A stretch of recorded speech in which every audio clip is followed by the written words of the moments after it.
So I'm going to do two things here. First, I'm going to talk a little about the art of war, which I think I know something about. And then I'm going to tell a Hollywood story about a good friend of mine, Kent Risley, who was, and he's gone now, was a fellow at the Motion Picture Academy with me, and I knew him very well.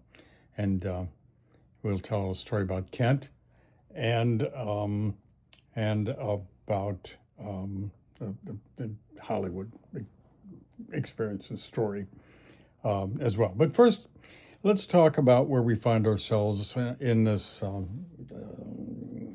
war that Mr. Trump, our president, has gotten himself and into. And just to summarize, I don't think he really had much choice. I think you cannot leave a very, very angry and virulent enemy who says they want to get rid of you. You cannot not pay attention to them forever. And I think this is akin to the situation that if we had dealt with Hitler in 1935, when everybody knew what he was up to, and everybody knew he's not a bad guy, and everybody had a real good sense of the trouble that Adolf was going to make. And the same way with Japan. But if we had dealt with Hitler when he was a lot weaker, an awful lot of people would not have died from 1939 when the war started. World War II started in England, and 1941 to 45 when the United States was all involved in it with a lot of our troops.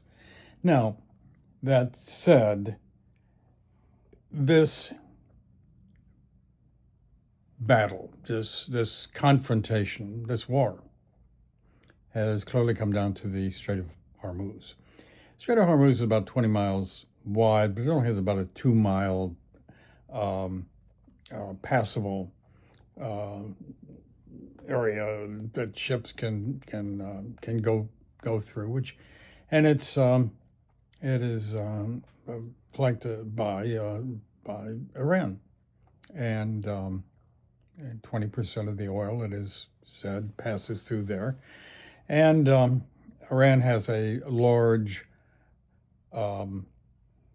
depot where they load out the oil up at a place called Kharg Island, which is above the Hormuz Strait considerably. And they have an important gas facility in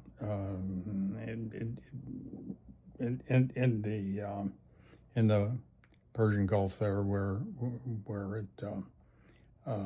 they get their natural gas. Now, Iran operates on natural gas, so their cars operate on natural gas. There are companies. You take out the gas field that's feeding Iran's energy, and you take out the Kharg Island, which is where they load out the oil that they send off to the rest of the world. And you have a different equation. Now, Mr. Trump is threatening to do both things at this point. And if he does, and he's just the guy to do it, and he's threatening to do it, then we're going to see very substantial increases, even further increases in oil and gas around the world until this sort of gets sorted out, until you get the Strait of Hormuz open again and you get these oil flowing again. And if you're going to bomb them and destroy them, I need to be a while before that happens. Now, Mr. Trump is saying, either you guys to Iran, you guys come to the equivalent of come to Jesus, come to, let's stop doing what threatens your neighbors and what threatens the world and so forth. It's this business with the wanting to develop a nuclear weapon. So you guys need to stop doing that, and then everything will be hunky-dory and we can get on with things. But if they don't, we are now in the middle of 48 hours. Mr. Trump has said that at the end of 48 hours, he just could go ahead and attack them. Now, my appraisal, and I don't know anything, just reading the newspaper, listening to, but I have been in worthy battles in the past, okay, which I'll get to in a moment. And my appraisal of these guys in Iran is they're scorched earth guys, kind of like Stalin during World War II. Stalin let the Germans come and overrun. And by the time they got to Moscow and surrounding St. Petersburg and so on, there wasn't much left, and winter came on, and that tactic defeated the German art, at least on the Eastern Front. If you are willing to destroy the other guy, and everything, if you're being destroyed, if you feel that you are finally cornered, then you have nothing to lose. Then, in Iran's case, in going ahead and blowing up every oil refinery, every oil pipeline, everything in the Middle East and everywhere that you could reach. And I think they're just the guys to do it. But on the other hand, leave them with a nuclear weapon. there's no good off ramp here, folks, that I can see. Now, what kind of vitae do I bring to this? Well, not a whole lot. I ran this intelligence section for half a year in Vietnam for psychological operations. But I owned newspapers.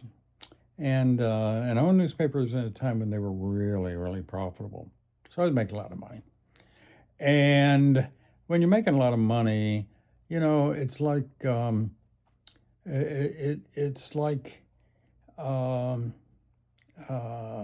you're just attacked. People want to attack you, and people want to get part of that. They want all of it. And so I had 12, 14 newspapers over the period of nearly 40 years started against us. And, we took care of all of them. We ran them off and so on. And a lot of people lost a lot of money. Not us, but a lot of people lost a lot of money trying to do that. I had my own printing presses. I could print 12 to 18,000 papers an hour. I could bury you in newsprint and would do that. And if I didn't care whether I made it money, and I didn't in a couple of markets that I went into where people were attacking me, and they were large corporations who had to think about the next 90 days, and I didn't have to think about anything because we were already pretty comfortable financially. We had plenty of deep pockets.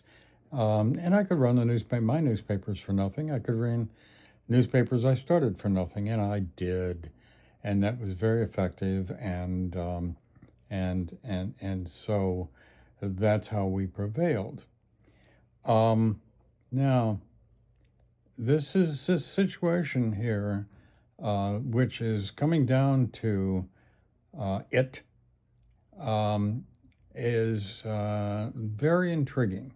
And here's the point that I'm really getting to, and that is that you never really know when the other side's gonna collapse. Now, you had an idea, in the newspaper business, we would keep a pretty good idea and a pretty good estimate on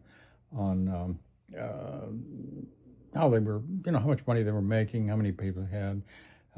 We could do a pretty good cost analysis that nobody was really making money competing against us in our different markets.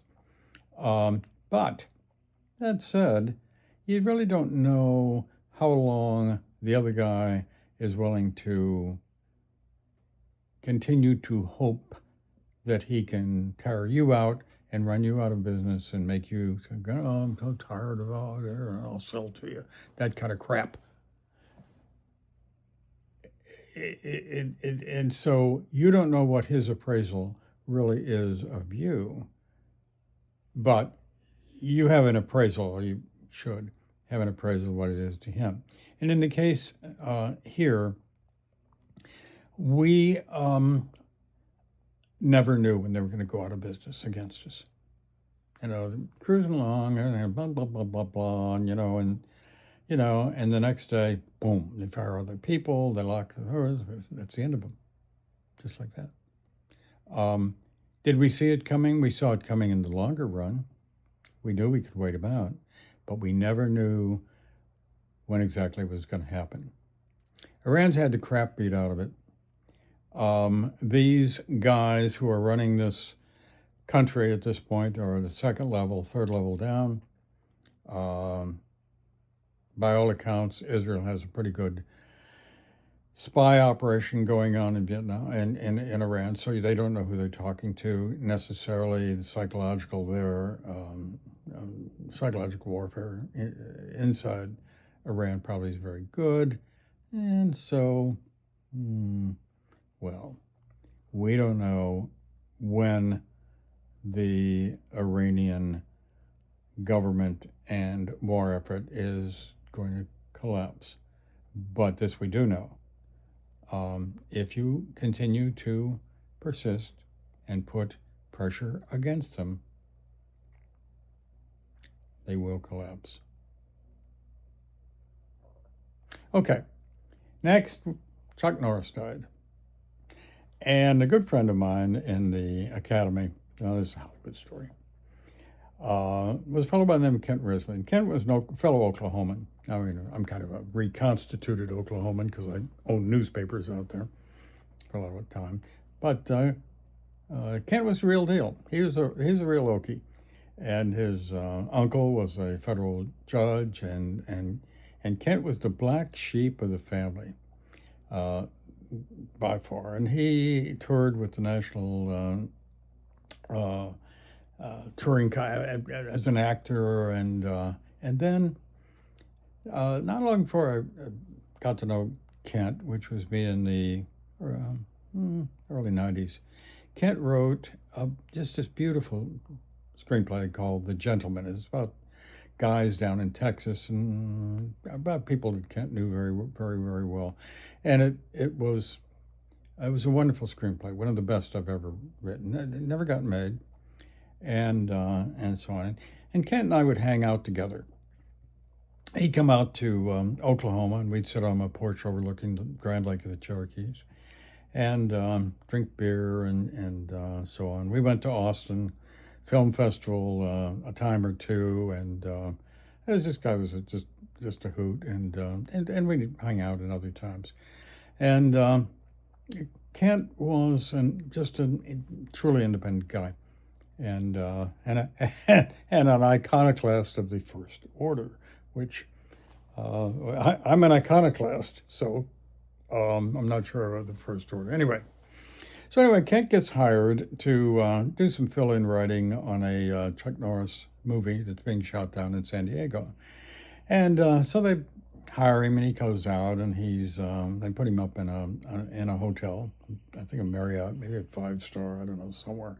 But anyway, and so Kent is supposed to be there, and he is, and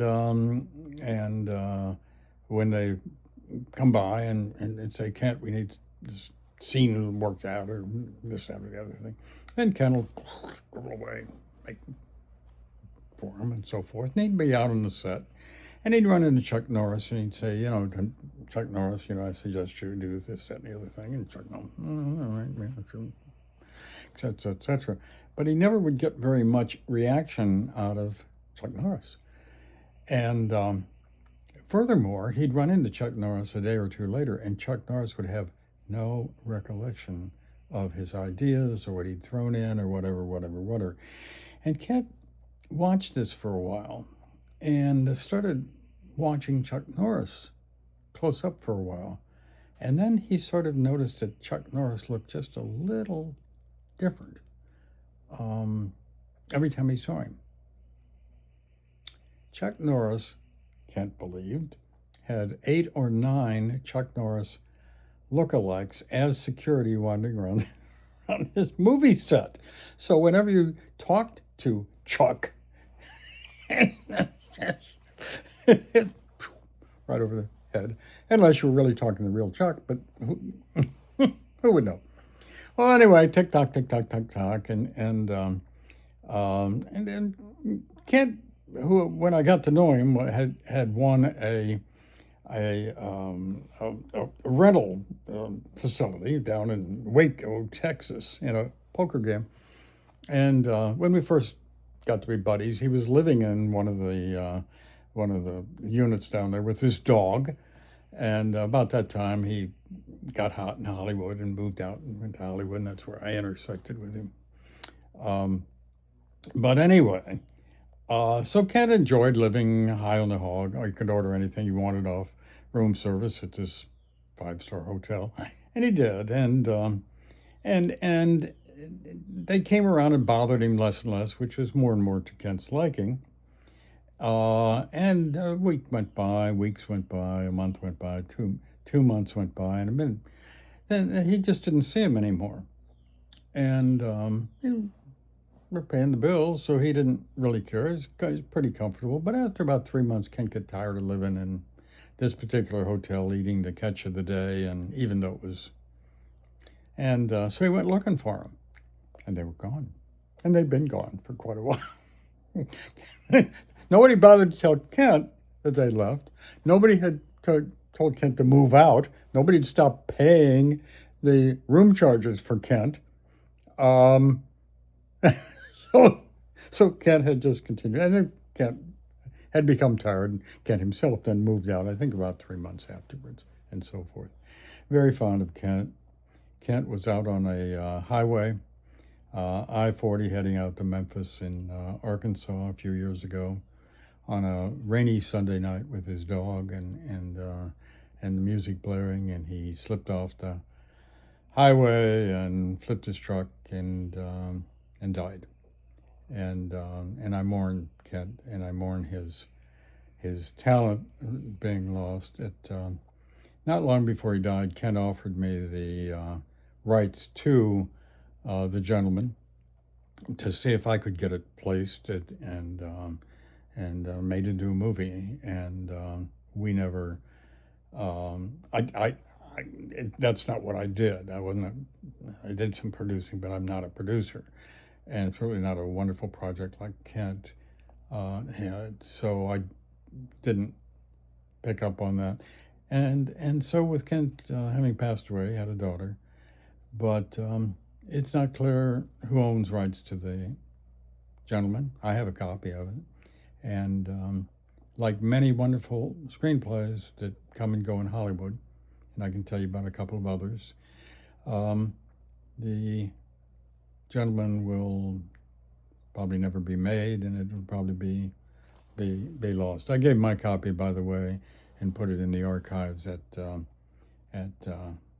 special collections at William and Mary, which is in Williamsburg, Virginia, if anybody ever wants to go see it. And I encourage you to go read this wonderful, wonderful screenplay. So that's kind of my take on a Hollywood story, and also on where we find ourselves in the world today. And we'll find out, but I think we're closer to the razor's edge here than perhaps we have been, since the Cuban Missile Crisis in October of 1962. I think things could go very badly. I don't expect them to, but they certainly could. I'm here to cheer you up.